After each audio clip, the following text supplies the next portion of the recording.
being Muslim isn't an excuse to be poor. So one time I got this comment telling me that I'm not a real Muslim if I'm rich, if I'm too rich, because being too rich means you're not helping people out enough, and that means you're not a true Muslim if you're not spending most of your money helping people.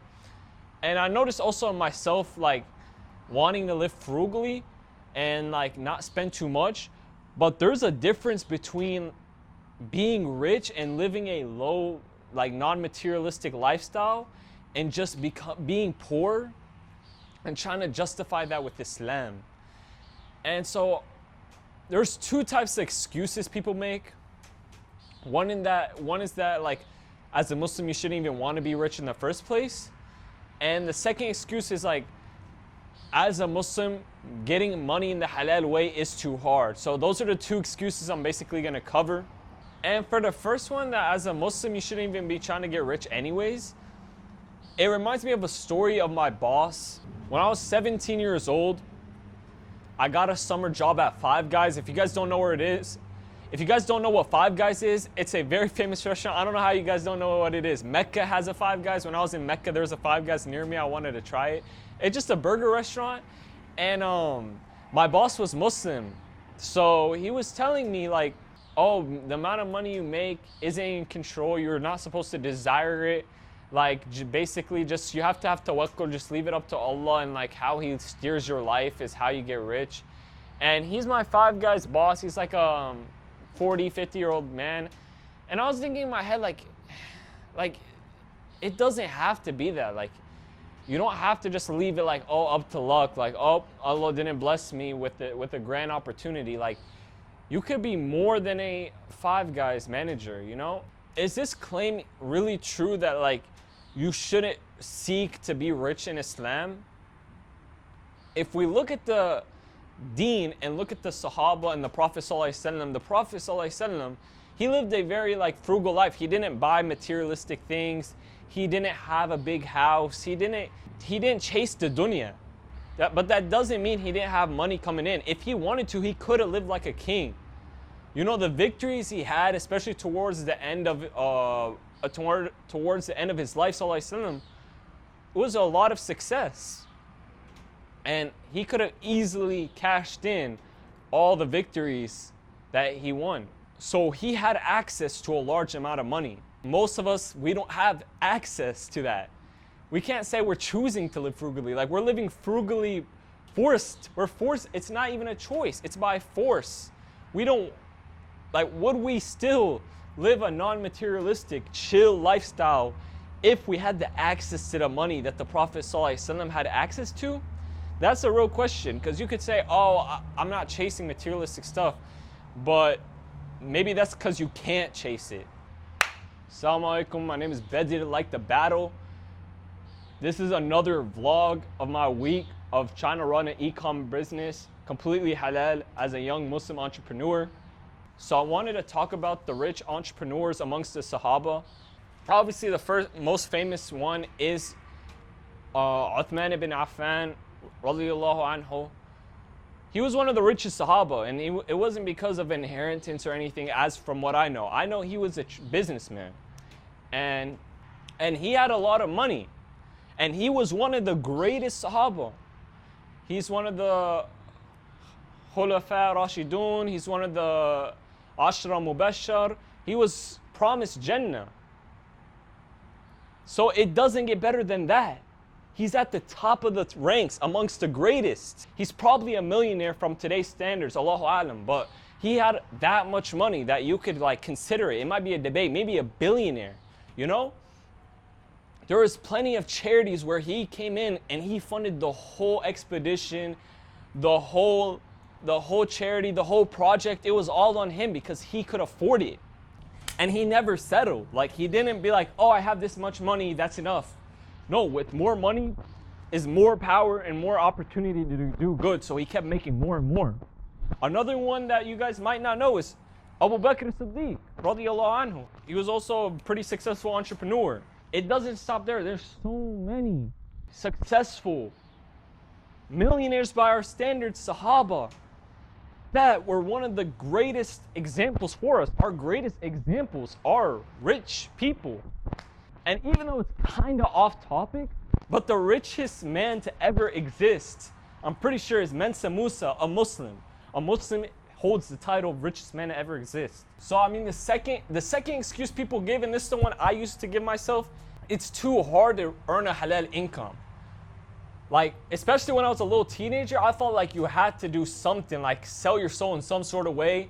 Like, it sounds crazy, but that's what I thought. Like, you had to sell your soul in some sort of way. You had to be at least smoking something, drinking something, doing something like that's haram that can help you boost to that next level. I thought, because I was looking at all these guys, I'm like, there's no way, like, they had to have pleased the shaitan in some sort of way for them to earn that kind of income. That's kind of how my head went. It was just it was just an excuse. Either way, it doesn't matter because there's so many Muslims who got rich in a halal way. And there's so many non-Muslims who got rich in a halal way without even knowing it.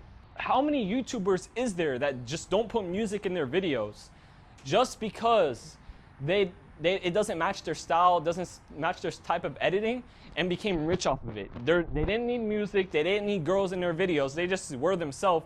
There's so many, like, so what about Muslims? If you just think like, oh, it's an excuse, I can't put music in my videos, I have to do it. Think of it in what I'm doing. The best way I could explain it is through e-commerce. So I'm trying to becoming successful at e-commerce.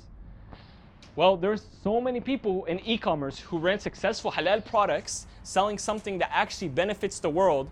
Let's say like an easy one to think of is like protein. Someone who sold protein. Like, there's nothing wrong with protein if it comes from vegetarian source, if it's not meat product.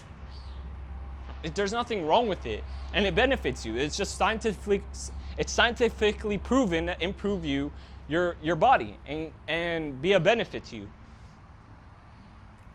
There's so many non-Muslims who sold protein, and their ads and their videos, their advertising, they didn't put music. They used pictures, or they did videos without music in it, just because they're like, oh, I don't need to. So they just made a picture, a flyer, and they sold it, and they became rich off of it. Or other products like clothing, like a nice clothing. You could see throughout history so many Muslims were able to achieve such great success, and they were still keeping it halal, and they still became rich. Alright guys, so the tasks for today is pretty much to finish this book that I was reading, finish the Quran, film a YouTube video, post to TikTok. So most of it is just reading today, and that's pretty much because I set goals for the month to read like all these books, and it's the last day of the month. It's June 30th. Let me make sure. Okay, Google, what day is it? Monday, June 30th, 2025. Exactly. So it's June 30th, and I have all these books that I haven't read. So today's just a reading day to just finish them. And my goal for next month is not to set this much expectations, to actually just one book, so I don't spend most of my time reading, and I could allocate my time to doing better stuff, because education is really important, but you don't want to spend more than an hour doing it. So yeah, first thing though, my sink got clogged, so I'm gonna pour hot water down it, and then I'm gonna start reading. I won't film that much of it because I'm not gonna just film a bunch of time lapses of me just sitting there reading, but I'll film as much as I can throughout the day.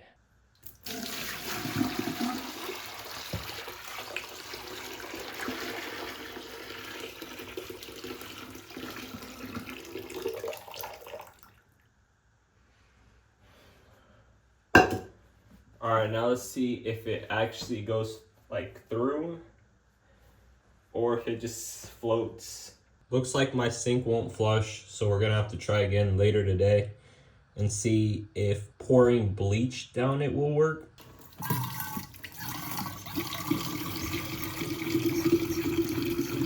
Man, why do I always have to spill water while doing this, man? Like, can it not just work for once?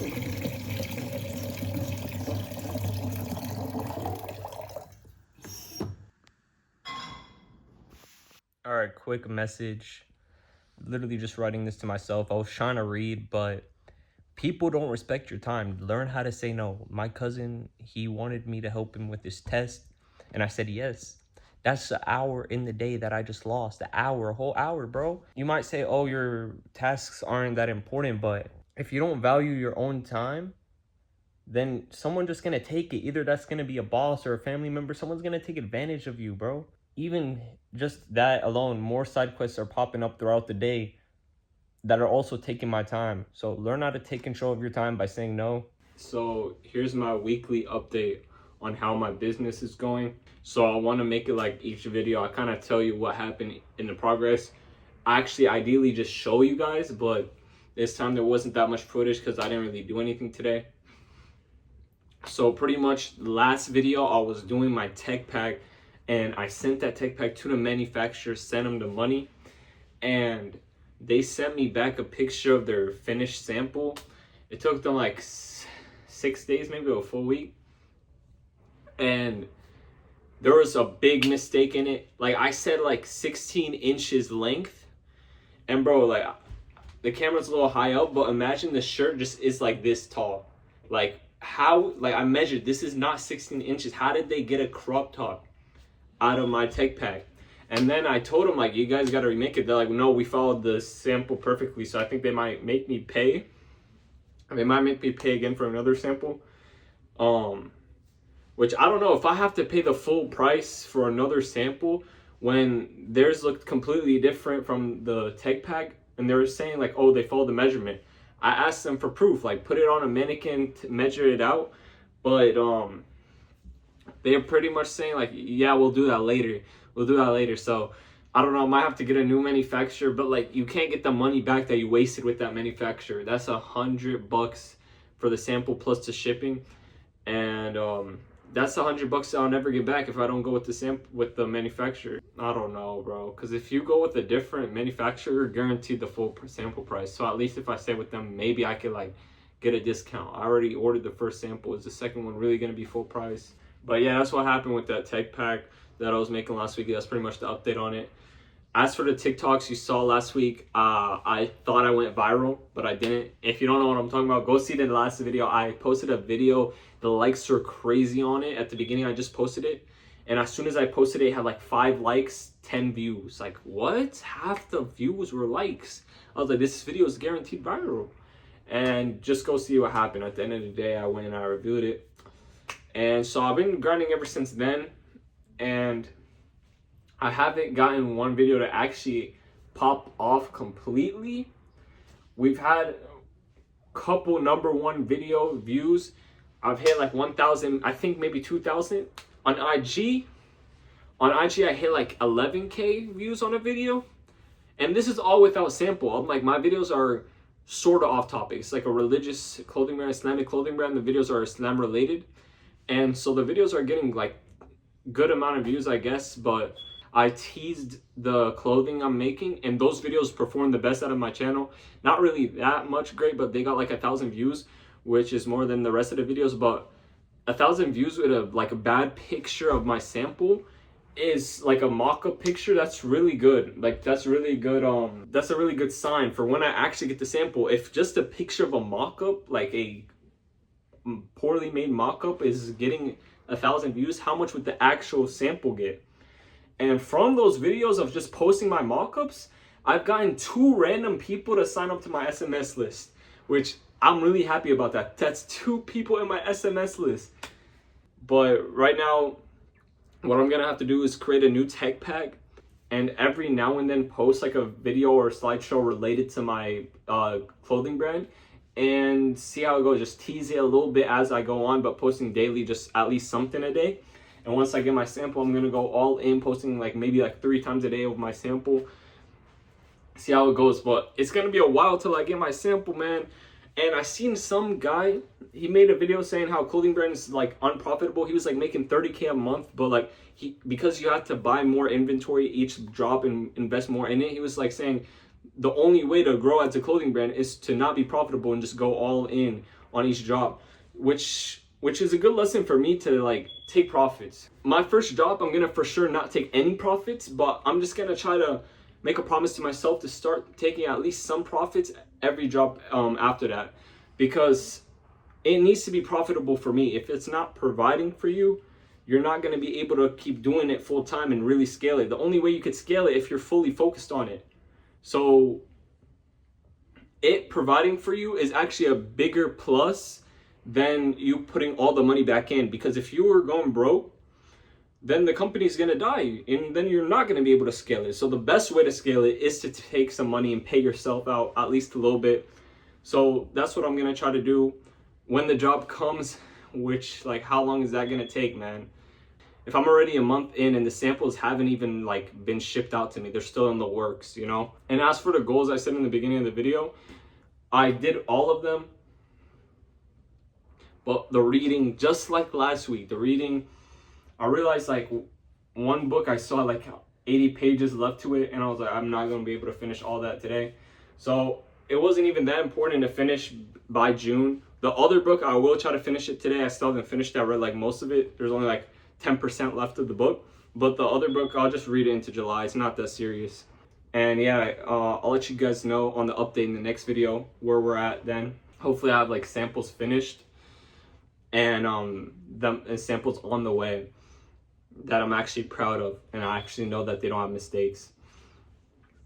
So yeah, I'm gonna catch you guys in the next week. I hope you guys enjoyed the vlog. Assalamu alaikum.